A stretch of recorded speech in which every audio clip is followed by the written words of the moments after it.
that was really what I was focused on, was history and theory. And after, I finished working on this book called Indigenous Modernities, and putting forward this idea that there were alternative trajectories by which urban areas would develop, and that it wasn't that to think about it as always somehow copying, mimicking Chicago, New York, Paris, whatever you will, that you consider as the ultimate modern, probably not Paris, probably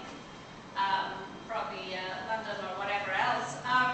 That wasn't the only mode, that there were other ways in which one could understand what was modern and what was contemporary, and that in fact places that we imagined were traditional had very complex ways in which they were operating within the contemporary situation. So they were all sort of hybrids, blends in different ways. And this was something that really, I felt very deeply about.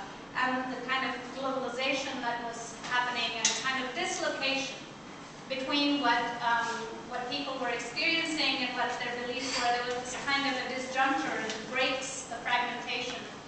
And so having thought about that for a long time and written about it, I just felt that, it wasn't good enough, that I needed to see how this could actually be applied to a place, and applied to different places, and what could be done on the ground, because that's very difficult and very different.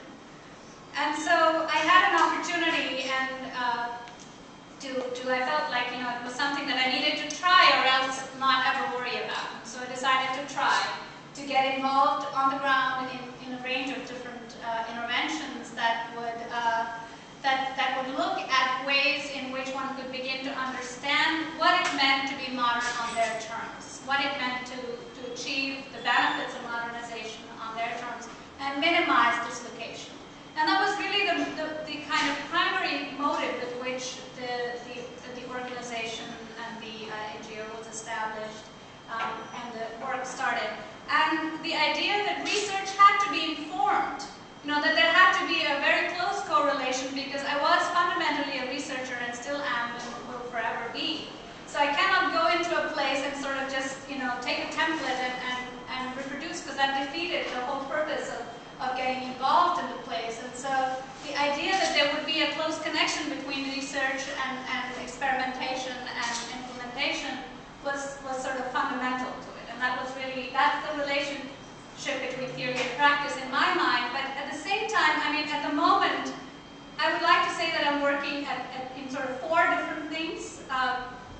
The first is in terms of theoretical, being involved in the academy here, and thinking about what the new sort of ways of thinking and research and analysis are.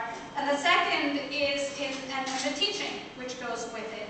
And the second is in terms of my own research and writing, which looks at the way these different places are developing, or looking at the interconnections. And the third is the work that I've been doing with UNESCO, which has involved not only looking at different places and the way that these issues are addressed in different places, but also at standard setting.